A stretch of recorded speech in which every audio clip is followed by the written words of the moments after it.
Assalamualaikum warahmatullahi wabarakatuh. My name is Imam Azim bin Azman. Registration number 13DEE24F1023. And my name is Muhammad Fakrul Zaim bin Rosnan. Matric number 13DEE24F1032. Assalamualaikum warahmatullahi wabarakatuh. My name is Muhammad Amjad bin Muhammad Razif. Matric number 13 DEE24F1075. Firstly, let me introduce you about digital multimeter. Digital multimeter is a versatile tool that measure various electrical properties such as voltage, current, and resistance, making it essential for the professional and hobbyists working with electronic and electrical systems. Unlike older analog models with moving needles, digital multimeter display values on the digital screen, providing more accurate and easy to read measurement. Digital multimeters are commonly used to check voltage levels in outlets and or battery, assess current flow to ensure that circuits are functioning properly, and measure resistance to detect broken connection in wiring. Many models also offer additional functions such continually testing, which quickly verify if their complete path for current by producing good. Some digital multimeter can even measure capacitance, frequency, and temperature, increasing their usefulness for troubleshoot complex circuit and devices. Portable, use-friendly digital multimeter are often designed with backlit display and sometimes have automatic ranging, which sets the measurement range automatically for the added convenience. Their accuracy, durability, and additional feature make digital multimeter indispensable for those working with electrical systems in various settings, from lab and workshop to home.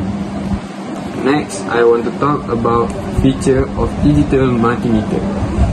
Firstly, auto and manual ranging.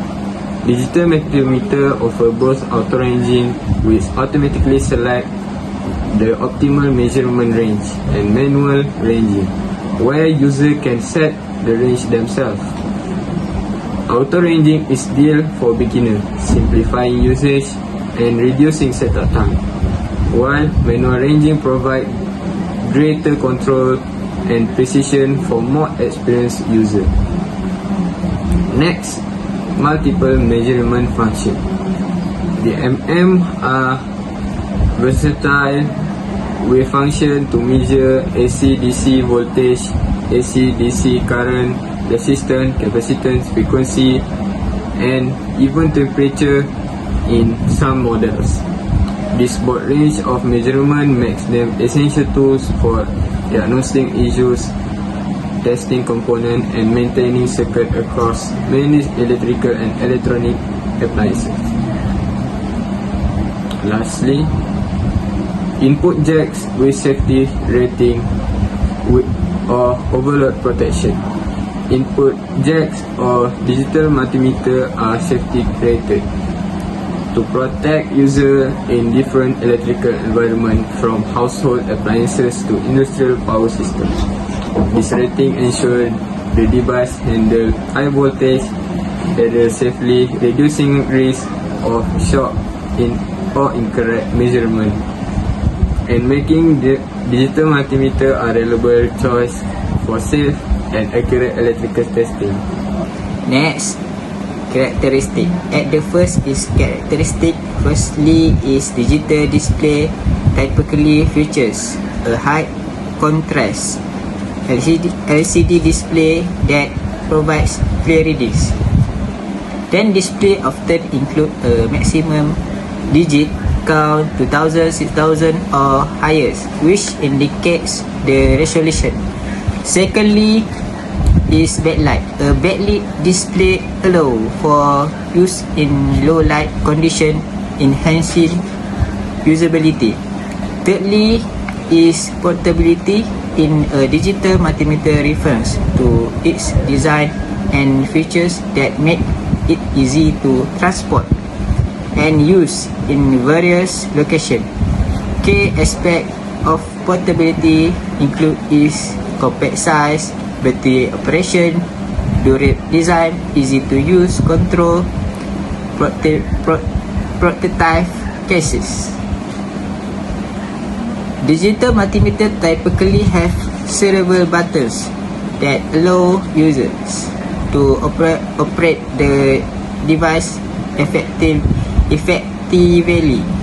Common buttons and their function include its power button, function selector, range button, data hold, capacitance and frequency.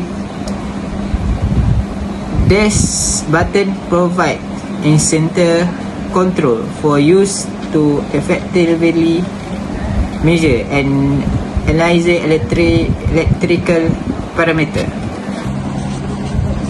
Next is function digital multimeter.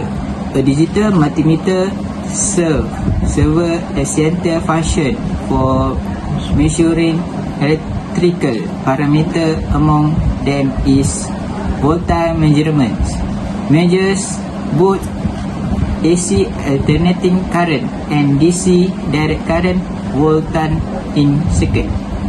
After that is current measurement, measures the flow of electrical current, both AC alternating current and DC direct current throughout a circuit. Next is resistance measurement, measures the resistance of components, helping to identify fault in circuit. Okay, next we want to tell to you about the reason why we choose the multimeter digital. First is versatility. This digital multimeter has many uses such as measuring voltage, current, resistance, and it only use one tool. No other tool are needed to measure it. Second, this digital multimeter is easy to use because it uses a digital display. It can also make it easily for the user to take reading of something visual. Thirdly is this digital multimeter is easy to carry anywhere, and it is also suitable for home use to measure small voltage value. Other than that, we are offering a promotion price in conjunction with Deepawali, reducing the price from RM150 to RM99.90 ringgit. You will enjoy a saving of 33%. Lastly, we also offer one more warranty to the buyers. If there is any damage, the buyer can return it to us and we will replace it with a new one. Okay, the last but not least, I want to tell you about the benefit of multimeter digital. First is accuracy. This digital multimeter can provide more accurate value than analog multimeter, and the reading error of this multimeter is minimal. Second, endurance. This digital multimeter is specially designed with a durable features, and it is suitable for use in quick demanding environment. Last, safety. Many digital multimeter come with overload protection and safety rating, so as get rating to ensure safe operation, especially in high voltage environment. Alright, that's all from us. Thank you.